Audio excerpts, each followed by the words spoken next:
Hi, Landon. Thank you for joining in. We'll get started here in about 5 minutes. Thank you.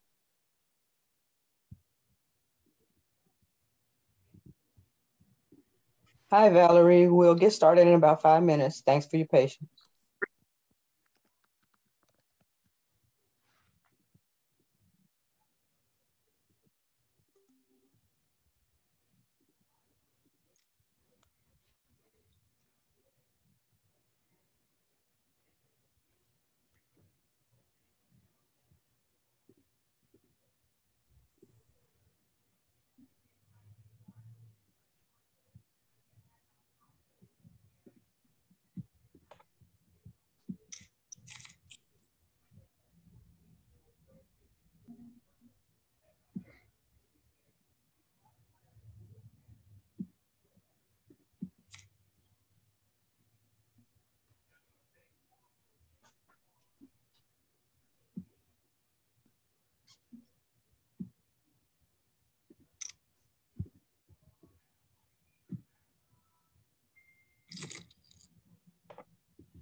Someone has an open mic. Please mute yourself. Thank you.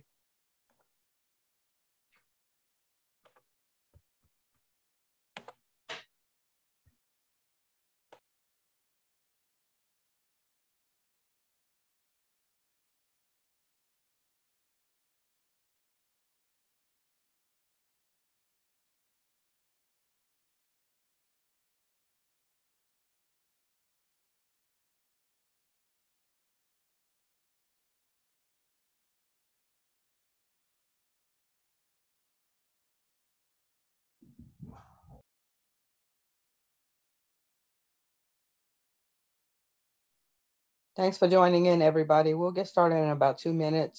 Thanks for your patience.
Oh, sorry, I was muted. Thanks for joining in, everybody. Just to remind you, this session is being recorded, and I will post the recording in the announcements in a day or so. Once I've had an opportunity to get the video captioned, you can find the information for the recording in the announcements, okay? So let me go ahead and share my screen.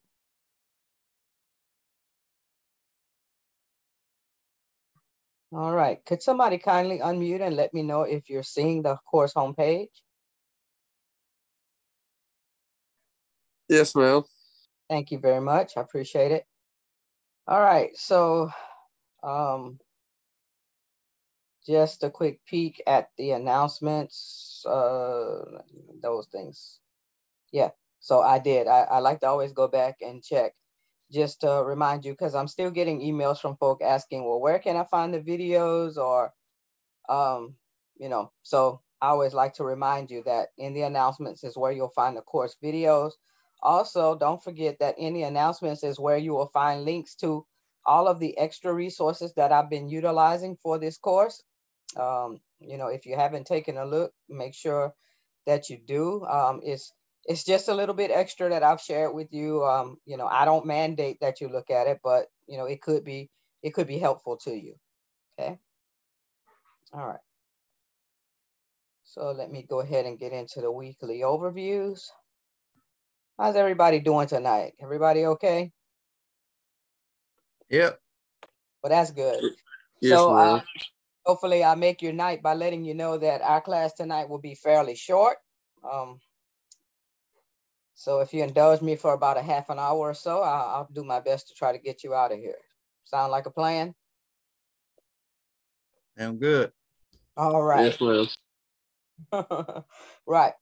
Okay. So I guess I should start by recapping, just for the sake of review, real quick. Uh, Last week, right? Last week we started looking at 1D motion. We looked at some basic definitions that you will utilize across the board when you are um, describing moving objects. And remember, our goal here is to quantitatively describe these objects in terms of their motion from a kinematics perspective, right? At this point. And so you learn some basic things like position, speed, velocity, acceleration, those various formulas that are relevant if the object is moving with constant acceleration. You recall there were 5 equations. And then I took those 5 equations and I boiled them down into 2 pyramids that will be of great assistance to you as you work through problem set number 3, for example, and then throughout the course, actually. But the pyramids are designed to help you with the keep the math simple, if you will, when you're solving equations. And then we looked at a video that dealt with motion graphs.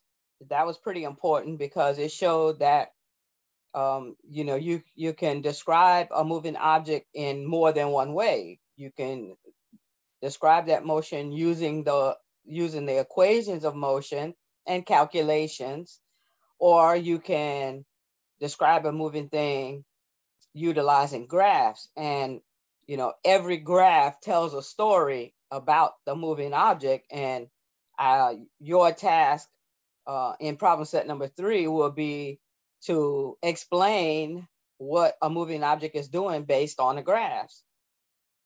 And so,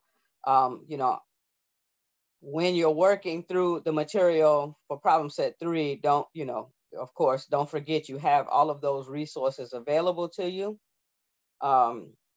The other nice thing that you have available, and I always like to point this out to students, is that you have a great set of extra resources. Well, I won't say extra, these are actually for the course. Resources under useful links. If you click on that, you see you have access to a whole host of tools and free textbooks beyond what you have access to in the weekly overview. So, it always helps if you use what you have at your disposal. This tutorial site is really good.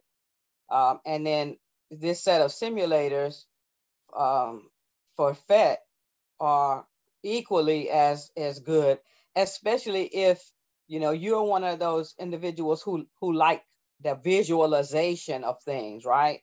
And so I'll just uncheck all of that and check motion because that's our arena right now. And you see there are a whole host of simulators that do nothing but deal with motion. And those of you who have me for lab, I don't have a synchronous lab where I actually meet you, but if you have me for online lab, then you'll be using a good number of these throughout the lab course as a way of completing experiments. So it can't hurt, right? It can't hurt to try these things out and enhance your understanding. And it goes without saying that if you're working on anything and you run into questions, that's when you need to be reaching out to me. You don't want to wait. You want to reach out to me as soon as possible. Okay. So any questions on any of that?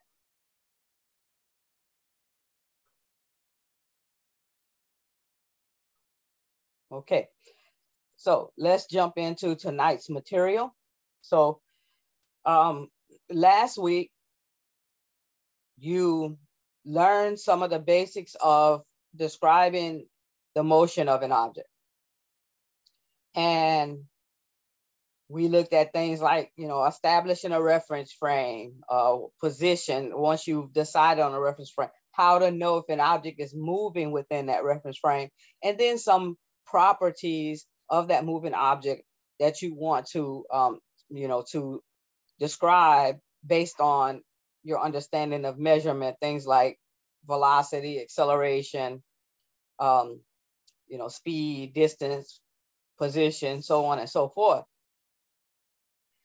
Now, the thing that we didn't jump into last week was the whole idea of what do you do to give direction when you're quantitatively describing a moving object, right? Because inevitably, if something's moving, you have to be able to establish which direction is moving in, or any other properties, regarding direction. So we didn't really get deep in the weeds on that last week.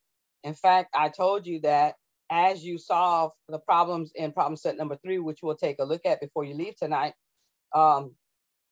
as you work through those problems, if you're doing things correctly, using my pyramids, because I took those 5 equations of motion and I boiled them down to 2 pyramids, speed, well, 3 actually, I should say, speed, distance, and time, acceleration, velocity, and time, and then for free fall, velocity, gravity, and time, right? So I took those 5 equations of motion and boiled them down into those 3 pyramids, but even that doesn't necessarily guarantee that you're working with direction in a more detailed way, all right? So what we want to do tonight is look at the tools that we use to help us with this whole direction business, right? And so if we're going to do that adequately for a moving object, we need to utilize vectors, okay? Now, I know, maybe in everyday conversation, you have used that word, but we need to always remember the context that we're working in and utilize things in a physics way, right? Because that's the arena that we're working in, okay? And so if we're gonna be looking at vectors, the objectives the objectives guide you in terms of the kinds of things you will be learning, okay?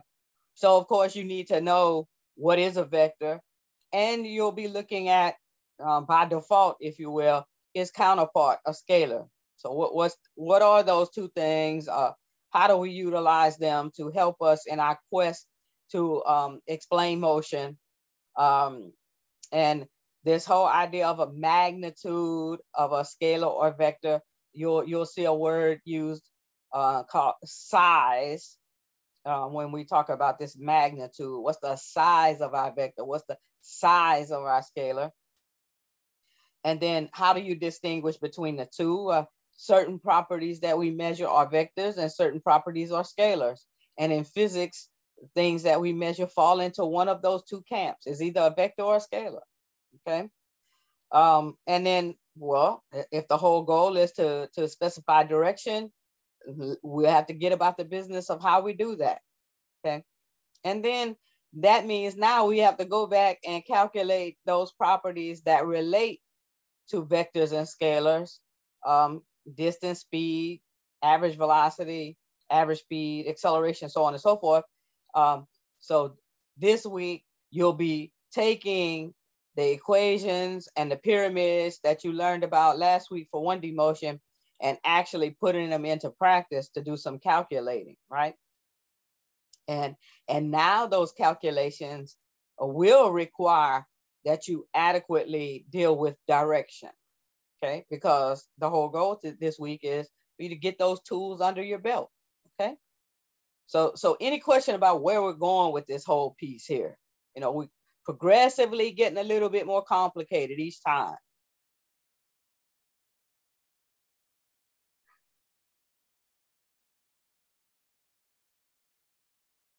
right? So let's see what activities you have on your plate. So by this Saturday, you have a vector discussion. If the topic this week is vectors, that's what your discussion is going to be on. Recall, to complete the discussion, what you have to do is you have to go in and you have to answer the questions that are, posted, give your own responses to them, and then go back and thoroughly respond to what your classmates are sharing regarding that topic, okay, regarding those questions. And then problem set number 3, we'll take a look at that here shortly because I want to make sure that there are no questions about how you need to proceed with that. And then here are the resources that I've made available regarding this topic right there in the weekly overviews. But remember, as I showed you, you have access to, under useful links, a great number of resources. And in the announcements, you have access to the extra notes resources that I just, that I shared with you to use as you need or as you want to, okay? If you notice in this required readings and viewing section, there isn't a portion of the CK12 textbook that directly deals with vectors. So what I did was I pulled resources from some other sources that relate to vectors. And so you have access to some notes and some videos. What you don't see in here also is a supplemental note packet, right? Normally when I'm going to share information, it'll say supplemental notes, right? And that's what I typically use to share some background and information with you regarding a topic. Well, that is because I don't actually lecture on vectors, okay?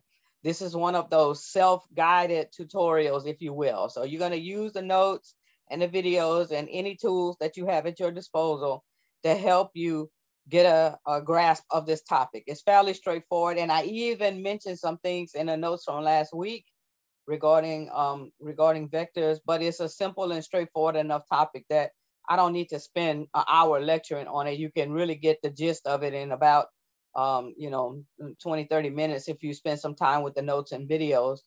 But as I always say, as you're working through this material, if you have questions, I am available and I need to be hearing from you, okay?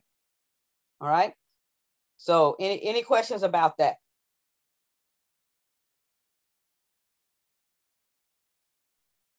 I don't think so. All right. Well, I appreciate you chiming in. I did want to say to you guys, that I really do value when you interact with me and let me know whether you're understanding something, let me know whether you have questions, share your experience or information regarding a particular topic with the class. That is what really makes this worth the while. I always tell students, if you're here because you think I'm checking off a box to say that you're present or absent, that's not happening. I don't take attendance. And if you read the syllabus carefully, I do not give attendance points, okay? And if as long as I have one person besides me in this room, I'm going to lecture. The only way I'm not going to lecture or cover information, if you will, or make a recording, I should say, is if I'm the only one here, because I'm not lecturing myself, okay?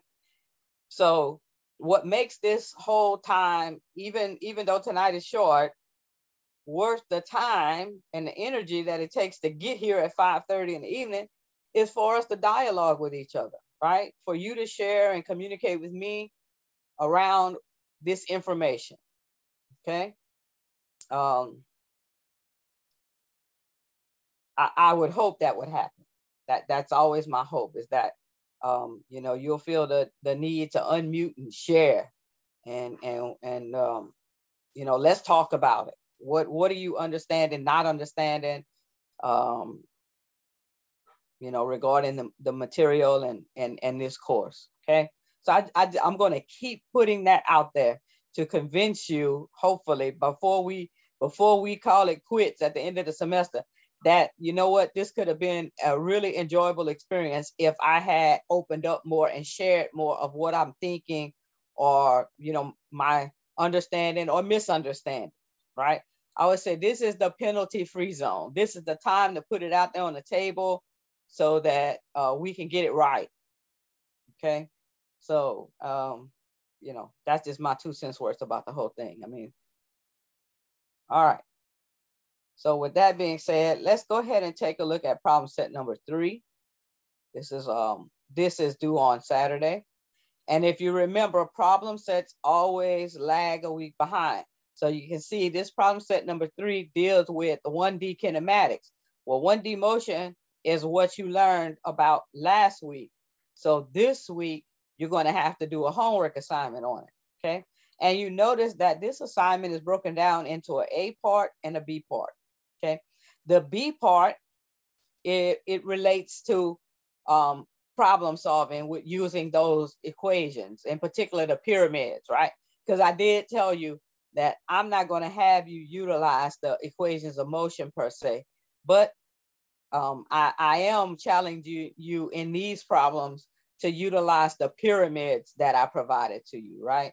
So you have to read the question and decide what pyramid should you be using. Now, I will say some of these questions don't even require a pyramid. They really just require you to slow down for a minute and think about what's being asked, okay? All right. All of them don't require that you whip out a pyramid, you know, as soon as you read the question, but just you know, just to see what you're thinking, right? And if you have questions, if something's not making sense, then I need to be hearing from you, okay? All right. You know, I would hope that we can all agree that at the point where you have questions or you're not sure about something, you are going to reach out to me. You know, I like to, you know, tell students, I don't want to have you sign a contract saying if I don't understand something, I'm going to ask questions. I would hope that you would do that anyway. Okay. Part A of problem set number 3 looks at graphs, motion graphs in particular. Okay. And you spent some time last week looking at a video that specifically dealt with motion graphs. And so now you're going to do an assignment that relies on your understanding of motion graphs. Okay.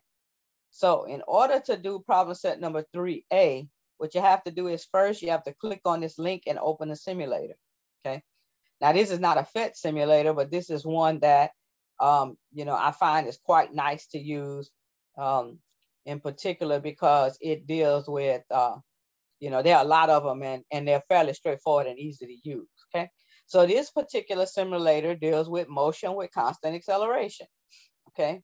And what you have is this car moving on a horizontal track, okay? Let me just clear the room right quick by saying this car is not in free fall, okay? So if you're looking for gravity anywhere on this simulator, you're not going to find it because gravity does not operate on an object that's moving horizontally. Gravity is, you know, responsible when we're dealing with vertical motion, in particular vertical free fall, okay? All right, so because I've had students ask me that question before, well, you know, where's gravity? And I'm like, no gravity here, okay?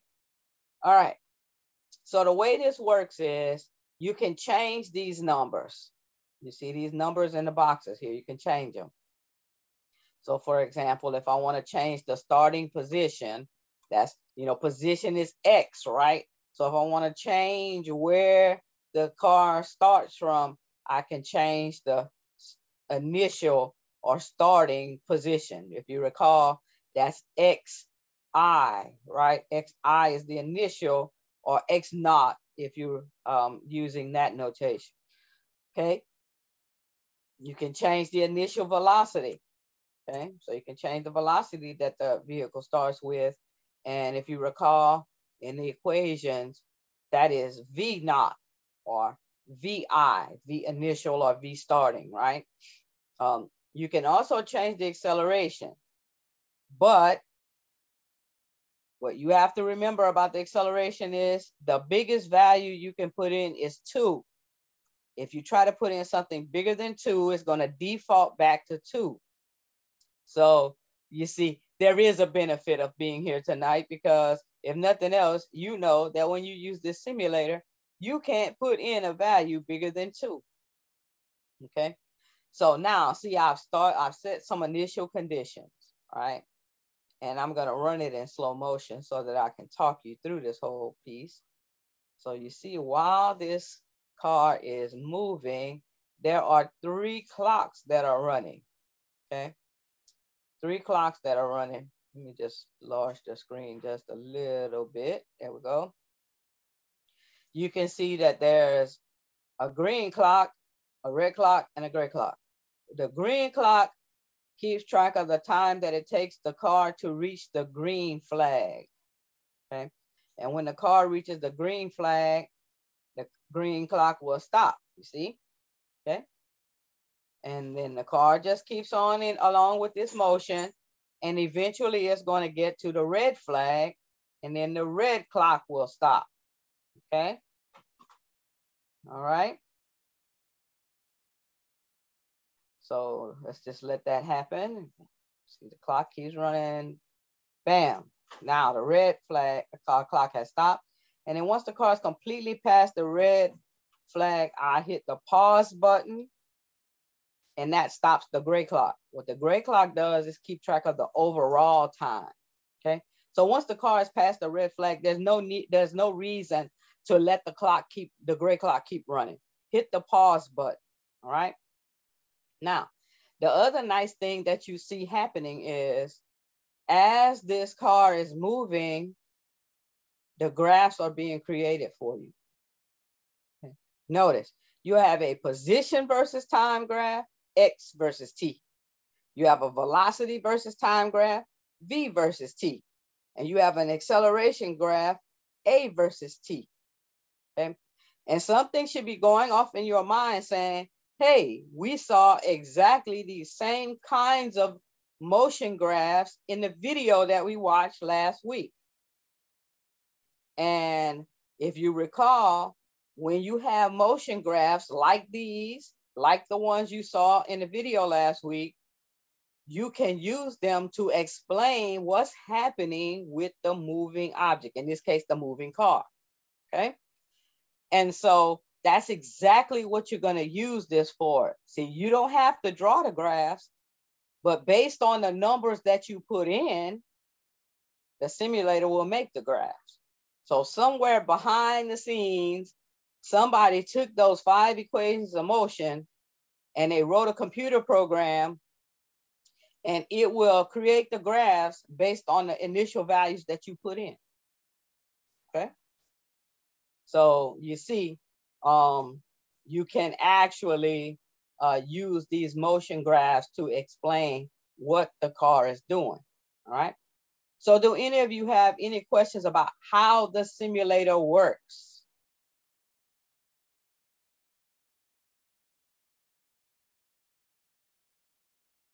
All right. So now, once you have started the simulator, you get comfortable with it, then it tells you here, select 5 start positions, velocities, and accelerations. In other words, you're going to change the simulator values 5 times. Each time you change the values, run the simulator so that it makes the graphs. Okay, so you're going to have 5 different sets of graphs. And what you need to do is you need to print those out. Now, when I say print those out, what I mean is that you want to capture the screen, okay? You want to capture the screen. So some students, they actually print it out, and then they scan it. Some people screen capture and paste it into a Word document. The bottom line is you have to capture the simulator as it may, after it makes the graphs each time. Okay, does that make sense to everybody?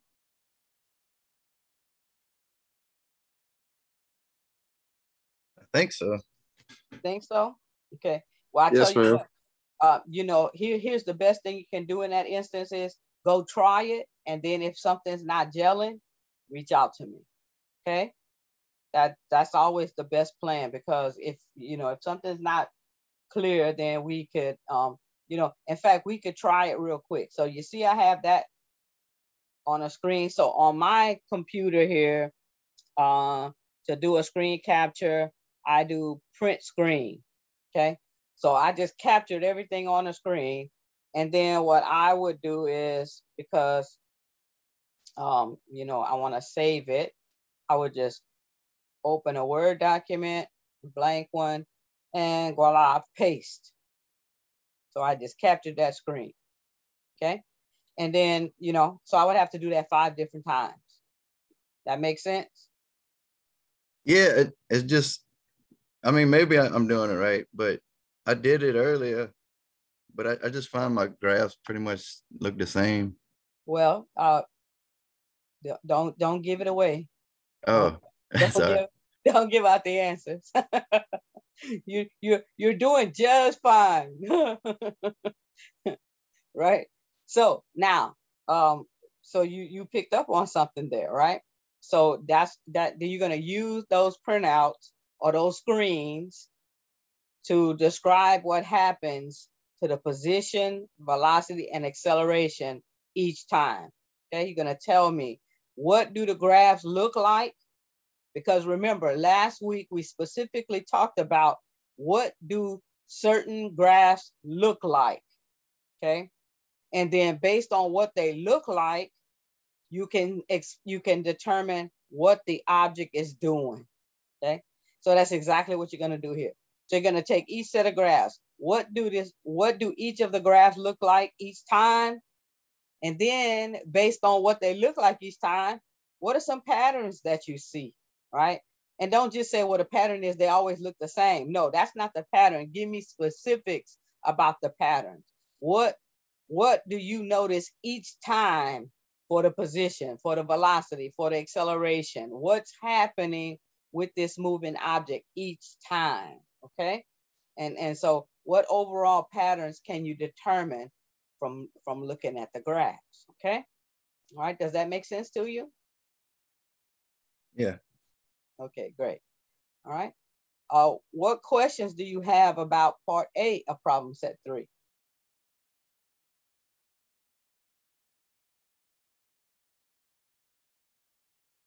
Okay. As you're working, don't hesitate to reach out to me if you run into questions. Remember, beyond problem set number 3, your task is to complete the vector discussion and work through, you know, the notes and videos that relate to vectors, and reach out to me if you're having any questions. All right. So with that, I'm going to stop the share, and I will open up the floor one more time and ask, what are your questions?